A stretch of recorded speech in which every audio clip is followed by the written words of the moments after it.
নমস্কার বন্ধুরা। আজকে আমি আপনাদের যে গল্পটা শোনাবো সেটা হলো ইচ্ছা পূরণকারী গাছ। আচ্ছা, সত্যিই কি এমন গাছ আছে যে ইচ্ছা পূরণ করতে পারে? চলুন ভিডিওটা শুনুন। ইচ্ছা পূরণকারী গাছ আছে কি নেই সেটা আপনারা নিজেরাই বুঝতে পারবেন। আমার নাম দেবরাজ পাল। আমি আপনাদেরকে আজকে যে গল্পটা বলছি সেটা একটি ইচ্ছা পূরণকারী গাছের গল্প। একদিন একটা গ্রামে একটা ছেলে ছিল। তার জীবনে প্রচুর সমস্যা ছিল। তো সেই সমস্যা সমাধান করার জন্য সে বিভিন্ন উপায় খুঁজতে লাগলো, কিন্তু কিছুতেই তার সেই সমস্যার সমাধান হচ্ছিল না। তো সেই সময় তাকে একজন গ্রামের বয়স্ক ভদ্রলোক বলল যে, আচ্ছা বাবা, একটা কাজ করো, এই যে গভীর জঙ্গলটা দেখতে পাচ্ছ, এই জঙ্গলের ভেতরে একটা গাছ আছে, তার নাম ইচ্ছা পূরণকারী গাছ।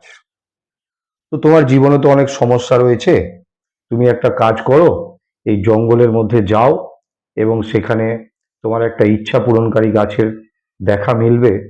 আর তোমার যা প্রয়োজন তার থেকে সেগুলো চেয়ে নিও, তোমার জীবনের সব সমস্যার সমাধান হয়ে যাবে। তখন সে কি করলো, সেই গভীর জঙ্গলটার মধ্যে প্রবেশ করতে লাগলো। তো সকাল থেকে সন্ধে পর্যন্ত অনেক দূর যাওয়ার পরে একটি বিরাট বড় গাছের তলায় ছেলেটি বসলো। প্রচন্ড ক্ষুধার্ত, তার কাছে কোনো খাবার নেই, প্রচন্ড তৃষ্ণার্ত। তো তখন ছেলেটির হঠাৎ মনে হলো যে যদি একটু জল পেতাম তাহলে খুব ভালো হতো। তো হঠাৎ করে কোনো জায়গা থেকে তার সামনে জল এসে পড়লো। তারপর তার মনে হলো যে যদি একটু খাবার পাওয়া যেত তাহলে বড় ভালো হতো। তো হঠাৎ করে কোনো জায়গা থেকে অনেকটা খাবার এক থালা চলে এলো।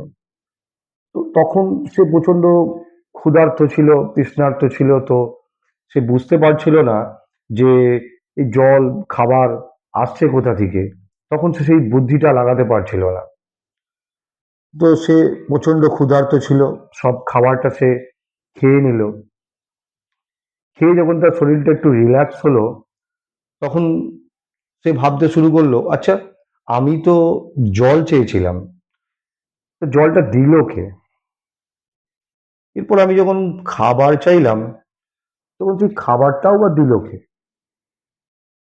তখন তার মাথায় এটা ঘুরতে লাগলো যে, আচ্ছা, এখানে কোনো ভূত নেই তো, যে আমি জল চাইলাম, আমি খাবার চাইলাম, সব আমার কাছে চলে এলো।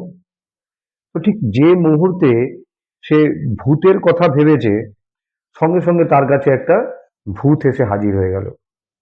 অর্থাৎ সে যা ভাবছে ঠিক চোখের সামনে সেইগুলোই দেখতে পাচ্ছে। এবং এরপরে সে ভাবলো যে, আচ্ছা, যদি আমার সামনে কোনো ভূত এসে যায় আর সে যদি আমাকে খেয়ে ফেলে, তখন আমি কি করব? তখন আমি পালাবো কি করে এত ঘন অন্ধকার জঙ্গলের মধ্যে?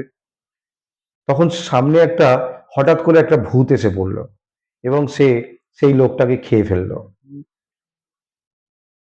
এই গল্পটা থেকে আমরা এটাই বুঝতে পারি যে এই যে ইচ্ছা শক্তি পূরণ করা গাছটা, এই গাছটা আমাদের মস্তিষ্কের মধ্যে রয়েছে।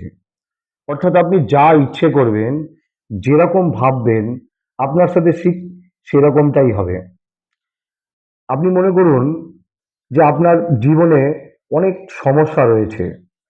এই সমস্যাটা তৈরি করার মালিক আপনি, এবং সমাধানও আপনিই করতে পারবেন। আপনার যদি ইচ্ছে থাকে, আপনি অনেক কাজ, যেটা অনেকের দ্বারাই সম্ভব হয় না, কিন্তু কারো যদি ইচ্ছে থাকে, একাগ্র থাকে, সেটা সম্ভব হবে। আপনি মনে করুন যে হঠাৎ এখন আপনার প্রচন্ড বুকে ব্যথা হচ্ছে বা মাথায় ব্যথা হচ্ছে। আপনি যদি এটা কন্টিনিউ কিছুক্ষণ ভাবতে থাকেন, দেখবেন আপনার বুকে বা মাথায় হঠাৎ ব্যথা চালু হয়ে যাবে। হ্যাঁ, এটাই আমাদের অবচেতন মন। আমরা ঠিক যেরকম ভাবি, আমাদের ঠিক সেই রকমই পাওনা পাওয়া হয়। তাই আশা করি এবার থেকে ভালো ভালো ভাববেন, সমস্যার সমাধান করার নিজেই চেষ্টা করবেন। আজকে এই পর্যন্তই থাক। আবার দেখা হবে পরের দিন অন্য কোনো গল্প নিয়ে।